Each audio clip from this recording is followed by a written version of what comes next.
Olá, pessoal, tudo bom? Vamos começar as aulas de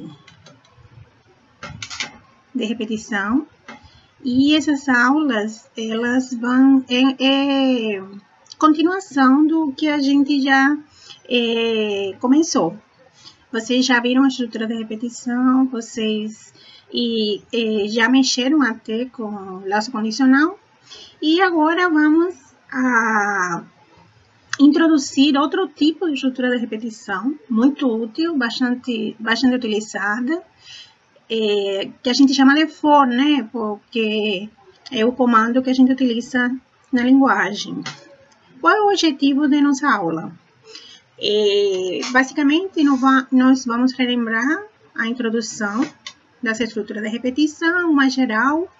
Eu vou falar um pouquinho do while, né? Relembrar, né, de tudo que vocês já trabalharam com while e quando é importante.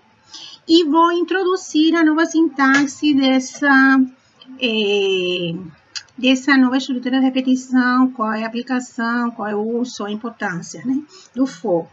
Ela é chamada também de repetição contada ou de laço contado. Vou comparar também o for, a nova estrutura, com o while. Por que usar um e por que usar outro, né?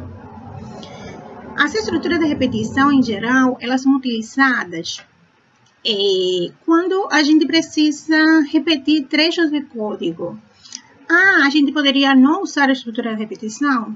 Olha, depende. Se a gente precisar fazer múltiplas repetições, mas elas são muitas mesmo, imagina, você teria que colocar multiplicadas vezes esse mesmo código dentro desse programa, muitas vezes. Quantas linhas de código eu vou precisar? Imaginem 1.000, 2.000, 3.000 repetições. Eu vou precisar dessa quantidade. Então, a gente tem que pensar realmente se a gente pode aproveitar o uso da ferramenta. Então, a gente vai usar a ferramenta. Esse comando é muito útil para poder fazer isso. Em JavaScript, existem várias estruturas de repetição.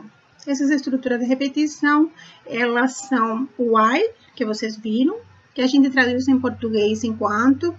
O do while, que vocês viram também, mas de uma forma muito rápida. Ela tem uma pequena diferença, porque o do while, ele sempre vai repetir o trecho do código que a gente interessa repetir, pelo menos uma vez. E depois que ele testa a condição. É só essa diferença. E agora vamos introduzir o for, que em português seria o para, né? Em geral, as estruturas, elas são equivalentes em relação ao seu comportamento. Elas fazem todas múltiplas repetições, né? Em geral, a gente sempre tem dois pontos importantes que têm que ser identificados quando a gente trabalha com repetição. O que deve ser repetido e como controlar essas repetições, não é? Então, vamos lá. Se a gente olhar um primeiro exemplo, vocês já trabalharam esse exemplo? Vamos partir desse exemplo e aí eu consigo explicar como introduzir esse novo laço contado. O laço condicional, ele precisava de uma condição. É a primeira coisa. Então, vamos ver. Se a gente quer implementar um programa que recebe números reais e calcula seus quadrados, esse programa, ele seria encerrado quando recebe a condição 0, para esse caso. Então, eu não conheço quantas vezes que esse programinha, ele vai se repetir. Eu só sei que a condição que vai permitir isso seria a condição de que o número de entrada seja o número 0. Quando vocês fazem esse programa, vocês identificam que vai ser repetível a leitura do número, testar se é 0 e você vai calcular o quadrado. Quantas vezes será repetido, vocês não têm noção. Vamos ver rapidinho. Eu vou só mostrar rápido porque vocês já trabalharam com isso. Se a gente olhar o código do desenvolvimento desse programa, vocês veem que vocês utilizaram uma condição aqui, essa condição, número diferente de 0. É a condição que permite exatamente que a repetição aconteça. Como a gente traduz? Enquanto essa condição ela é verdadeira, executa o trecho do código que a gente chama de bloco. Esse trecho do código é o que aparece dentro das chaves. Ele vai repetir o cálculo do quadrado, ele vai repetir a impressão do quadrado na tela e vai ler o próximo número, né? Isso acontece de maneira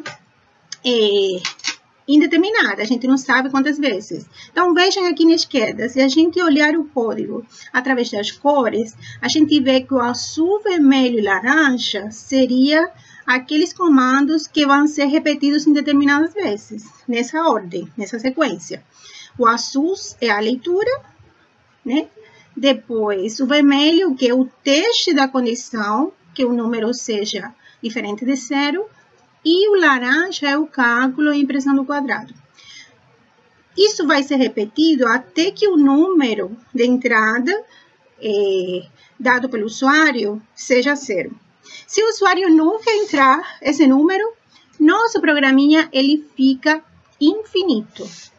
Então, a gente precisa avisar a esse usuário que para parar precisa digitar o número 0, né? Vamos ver agora um segundo exemplo. A gente, se tivesse um programa que implementa o programa, que esses 15 números reais são os que vão ser entrados, eu defino, eu quero uma quantidade determinada de números.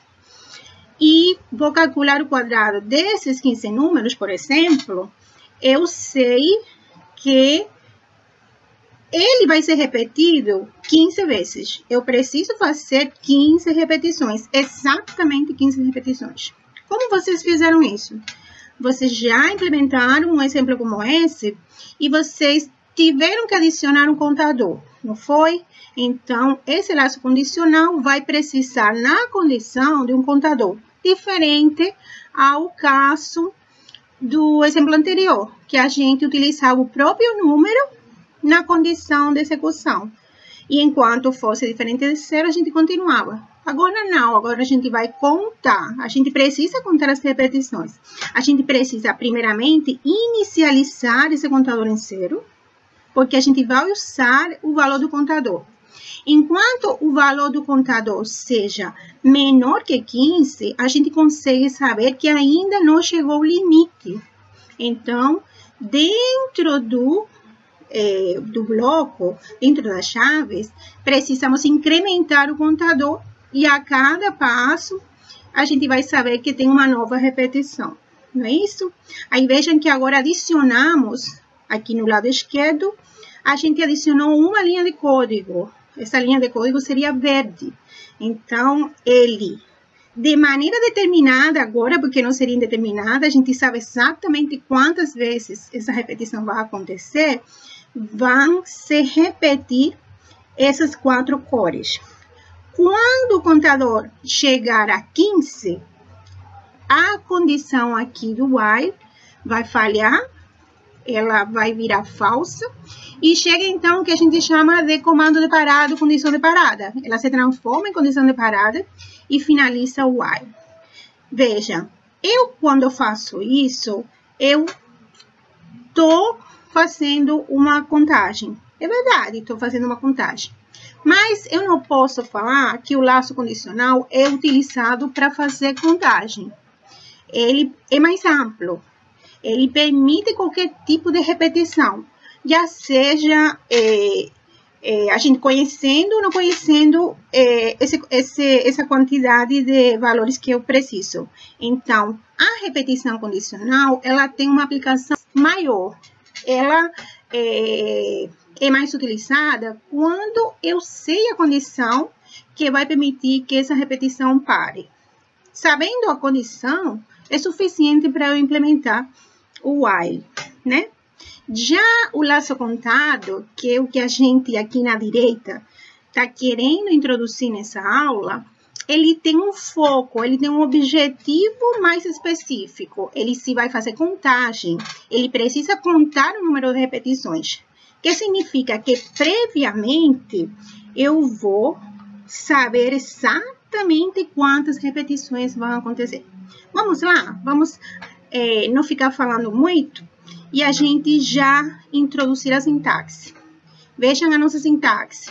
A nossa sintaxe, ela é um pouco diferente, mas não muda muito. Vejam que no final a gente tem também um comando diferente do while, a gente chama de for.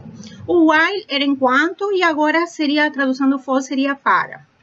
Seria para, abre parêntese, e dentro do parêntese, no lugar de a gente só ter a condição, a gente tem mais informações. Exatamente 3 informações importantes.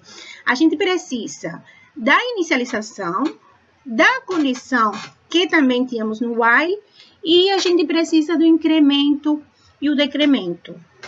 Isso é o que muda. Então, antes de eu ir para detalhar essa sintaxe, eu vou lembrar do comportamento de uma repetição qualquer, já seja while,